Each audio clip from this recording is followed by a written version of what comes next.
Bon, c'est fou de se dire qu'on était des millions de fans à regarder le trailer de Avengers Endgame et on a été tellement, mais tellement hypé par l'arrivée du film. Un grand final pour une saga qui aura marqué le cinéma de super-héros au fer rouge. Plusieurs années plus tard, Endgame reste clairement dans les mémoires et tous les films suivants vont automatiquement être comparés à ce final iconique. Mais, et si je vous disais qu'en réalité Avengers Endgame, à la base, c'était pas du tout ce qu'on a vu. L'histoire était complètement différente, pareil pour le final contre Thanos, le snap, etc.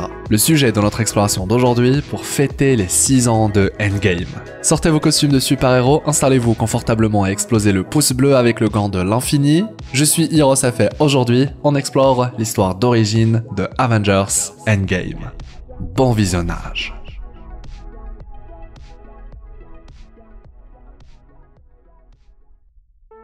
Un deuxième round entre Doctor Strange et Thanos, une autre personne qui snap à la place de Tony Stark ou encore la mort des Avengers, ainsi qu'un combat épique entre Thor et sa version du passé, Avengers Endgame était à la base un film complètement différent de celui qu'on a tous vu au cinéma.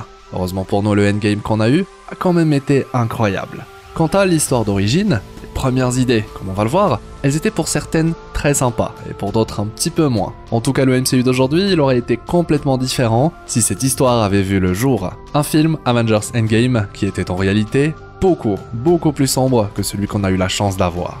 Et ça commence très vite, juste après le claquement de doigts de Thanos dans Infinity War. En effet, le Titan Fou a gagné, il a rassemblé les 6 pierres d'infinité et a d'un claquement de doigts réduit de moitié toute l'existence. On voit alors certains de nos héros tomber, mais pas que. À la base, déjà dans Infinity War, on devait voir toute la famille de Clint disparaître à la fin du film. Quant à la scène post-crédit avec Nick Fury qui appelle Carol en renfort, la fameuse Captain Marvel, elle n'était pas prévue, histoire d'arrêter le film juste après le snap et ses conséquences. Appuyant dès lors d'autant plus l'aspect dramatique de la défaite des Avengers. En bref, laissez le spectateur confus parce qu'il regarde un film Avengers qui finit mal. Et j'avoue l'idée est très sympa, surtout que ça donne à Avengers Endgame un tout autre goût en termes d'attente, notamment. Du coup, le film Avengers Endgame débute de manière complètement différente, puisque toute la scène avec Clint et sa famille a déjà été utilisée dans le film précédent. Très vite, il est comme dans le film de base question d'un time heist, le fameux braquage temporel des Avengers, pour récupérer les pierres d'infinité, un braquage qui était à la base lui aussi complètement différent. Chaque gemme sera alors récupérée à un tout autre endroit et surtout dans une toute autre temporalité. Et surtout, pas de retour dans le New York de 2012. L'endroit qui a été à la base choisi, eh bien c'était Asgard, car là aussi il y avait plusieurs pierres en même temps. Et on commence directement avec le Tesseract, qui abrite la gemme de l'espace, et c'était entre autres à Tony Stark d'aller le récupérer. En effet, Tony Stark avait mis en place une nouvelle armure exprès pour l'occasion, complètement invisible, pour se frayer un chemin à travers Asgard jusqu'à la salle des trésors d'Odin et y voler le Tesseract. Mais ça, eh bien c'était sans compter la garde de Heimdall, qui rappelons-le, est capable de tout voir dans l'entièreté des 9 royaumes. L'idée de base était donc de confronter Tony Stark à Heimdall, un combat décrit très sympa visuellement puisque Tony était complètement invisible, sauf pour Heimdall. Le tout pendant que Thor, lui, eh bien il devait s'occuper d'une toute autre gemme. En effet, la temporalité décrite ici, on la connaît, c'était juste après la fin du film Thor 2, lorsque Odin avait en sa possession la gemme de l'espace, le Tesseract, mais aussi, il venait de mettre la main sur l'éther, la gemme de la réalité. Lors d'une scène post-crédit, on pouvait d'ailleurs voir Odin envoyer l'éther chez le collectionneur sur Nowhere pour qu'il n'y ait pas 2 pierres d'infinité au même endroit. C'est d'ailleurs pour cela que Thanos se rend là-bas, où a eu toute la scène avec Gamora et son père. Thor aurait alors suggéré cette temporalité puisqu'il était possible d'obtenir 2 pierres d'infinité, une information que seul lui possède. Du coup, pendant que Tony Stark devait récupérer le Tesseract, Thor lui devait s'occuper de la gemme de la réalité. Sauf que, au lieu de tomber sur sa mère comme on va le voir dans notre Endgame, à la base l'idée c'était de le confronter à une version plus jeune de lui-même. Et oui, l'idée c'était d'avoir un combat Thor contre Thor, et surtout confronter notre Thor à une meilleure version de lui. Finalement, Marvel Studios ont décidé qu'il était plus judicieux de jouer sur la corde sensible, permettant à Thor de revoir sa mère et qui plus est, le jour de sa mort, pour appuyer d'autant plus l'aspect dramatique de la scène et continuer de plus belle à développer Thor. Souvenez-vous, il était au plus bas après avoir vu Asgard détruite, son peuple décimé, et clairement sa défaite contre Thanos n'a pas aidé. En plus, il avait encore une fois perdu son frère Loki, cette fois pour de vrai. Enfin, presque. Et on se doute du coup, comme Thor était occupé dans les 2 versions, que ce soit contre lui-même ou face à sa mère, que c'était à Rocket de récupérer l'éther sur Jane Foster. Il y avait même une scène comique de prévue entre Jane et Rocket qui devait expliquer à Jane qu'il devait la piquer pour retirer l'éther, mais je comprends que cela ait été abandonné pour faciliter le dynamisme du braquage temporel. C'est vrai que cette partie du film était très rythmée. Du coup, on est passé d'un combat Thor contre Thor à un combat Captain America contre Captain America, finalement un combat tout aussi iconique. On continue avec notre braquage temporel et cette fois intéressons-nous à la gemme du temps. Et dites-vous qu'il a été envisagé à un moment que nos Avengers tentent d'aller récupérer la gemme directement à Camartage, à l'intérieur du Sanctum Sanctorum. En effet, dans les premières ébauches du scénario, il était envisagé que les Avengers se rendent directement à Camartage pour récupérer la pierre du temps, le tout sous forme d'infiltration, avec une pierre d'infinité gardée par l'Ancien, et ce bien avant que Doctor Strange n'en devienne le maître. Il était alors question de nombreux pièges magiques que les Avengers devaient éviter, une sorte de donjon mystique à parcourir, avec à la clé l'œil d'Agamotto qui abrite la gemme du temps. Cependant, cette idée a été modifiée au cours du développement du film. Finalement, les Avengers ont été envoyés à New York en 2012, là où Bruce Banner rencontre l'Ancien. En effet, il était très important d'expliquer pourquoi le vol des gemmes et les remettre à l'endroit et moment exact où elles ont été prises était très important, les prémices de ce qu'utilisera la saga Multiverse. Mais aussi c'était le moyen pour le MCU d'appuyer le fait que Doctor Strange était un personnage très important, qu'il était même unique en son genre parmi les sorciers suprêmes. Souvenez-vous, lorsque l'Ancien découvre que c'était Strange qui avait donné la gemme à Thanos, elle a directement compris qu'il était question d'un plan bien ficelé. Elle ajoutera alors que Strange était le meilleur d'entre eux, ce qui explique la confiance aveugle qu'elle a en lui. Si Strange abandonne la gemme, c'est qu'elle doit à son tour l'abandonner. Et elle avait raison, puisque Strange avait en réalité vu toutes les possibilités, y compris celle gagnante, qui permettra à la fois de gagner contre Thanos, mais aussi qui permettra de remettre la gemme du temps à sa temporalité d'origine. Steve ayant réussi sa fameuse mission secrète. Et ça on l'apprend dans la série Loki, lorsqu'on découvre que tout le plan des Avengers était prévu par le TVA, le fameux braquage temporel, un TVA qui du coup a veillé personnellement au bon déroulement du scénario. Et oui, tout Avengers Endgame, la mission de Steve, ainsi que la fuite de Loki durant le braquage temporel, absolument tout était prévu par celui qui demeure, le personnage à la tête du TVA. Autrement, le TVA aurait directement attrapé les Avengers au moment même où ils ont quitté leur temporalité d'origine. Pareil pour Steve à la fin du film. Place à la gemme du pouvoir et là encore à la base, c'était différent, même si on reste tout de même sur Morag, où se tient le temple où est caché l'orbe. Et cette fois, pas de Quill qui danse pour faire écho au premier film des Gardiens de la Galaxie, mais un temple qui se trouve complètement immergé sous l'eau. Finalement, l'idée sera jugée trop complexe à mettre en place, surtout qu'elle ne laisse pas de place au personnage de bien communiquer. Encore une idée qui sera mise de côté. Maintenant, attaquons-nous à la gemme de l'âme, et pour le coup, on possède même une scène entièrement tournée, mais qui sera finalement mise de côté. Car si à un moment, c'était Clint qui devait se sacrifier, très vite l'idée de sacrifier Natasha sera marquée comme plus judicieuse. Et à la base, l'armée de Thanos était même présente sur Vormir, pendant que les deux Avengers combattaient pour décider de qui allait se sacrifier. Mais le tout faisait un petit peu brouillon. Alors ils ont décidé d'isoler les deux personnages, pour qu'on puisse se concentrer sur l'intensité de la scène. Encore aujourd'hui, l'une des scènes les plus marquantes du MCU. Et en parlant du sacrifice de Clint, ou celui de Natasha dans la version finale, dites-vous qu'après le braquage temporel, plusieurs autres Avengers devaient à la base mourir, pour ne pas dire absolument tous. Et oui, la fin de Avengers Endgame était beaucoup plus sombre que prévu. À un moment, Nick Fury devait même être tué par l'Ordre Noir, histoire de donner plus d'impact au personnage de Captain Marvel dans Endgame, qui découvre que son ami de toujours est mort. Forcément, ça rend le combat contre Thanos d'autant plus personnel. Kevin Feige, président de Marvel Studios, avait initialement proposé que les 6 Avengers fondateurs, donc Iron Man, Captain America, Thor, Hulk, Black Widow et Hawkeye, périssent tous lors de la bataille finale contre Thanos. Mais les frères Russo ont jugé que c'était un petit peu trop brutal, c'est vrai que c'est assez excessif.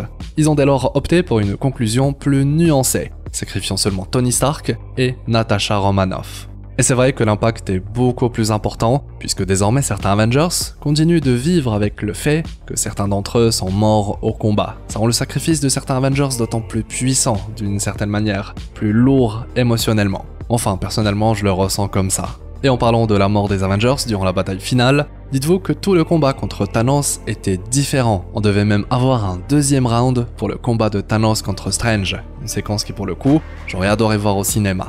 Malheureusement, Strange sera mis de côté comme on l'a vu, laissant les Avengers originels briller un maximum. Pour continuer sur notre lancée concernant un Avengers Endgame plus sombre, Thanos devait à la base accueillir les Avengers sur le champ de bataille final avec les dépouilles de leurs corps venus du passé, de sa temporalité originelle. Il devait même jeter au pied du Capitaine sa tête décapitée. En effet, dans les premières versions du scénario d'Avengers Endgame, il était envisagé que Thanos, après avoir anéanti les Avengers en 2014, aurait voyagé jusqu'en 2023 pour affronter les héros restants. C'est à ce moment qu'il aurait jeté la tête décapitée de Captain America au pied de son double du futur, une image choc destinée à illustrer la brutalité du titan fou. Surtout après qu'il ait découvert le sort de son lui du futur, lui aussi décapité. C'était alors une sorte de vengeance de sa part que de débarquer entre autres avec la dépouille du Capitaine. Mais finalement Marvel Studios ont expliqué que cette scène, bien que marquante, posait des problèmes de cohérence et aurait alourdi le récit. Un récit, disons-le, déjà assez complexe. Mais en réalité, il n'y a rien d'incohérent avec tout ça, car le Thanos de Endgame, de la fin d'Endgame, on sait que ce n'est pas le nôtre. Le nôtre, lui, il est mort au tout début du film. Le Thanos de la bataille finale, il vient du passé après avoir découvert, via Nebula, tout ce qui entoure le braquage temporel. Petite parenthèse, en gros, lorsque les Avengers se retournent dans le passé, ils permettent à un Thanos plus jeune de découvrir ce qui va arriver dans le futur.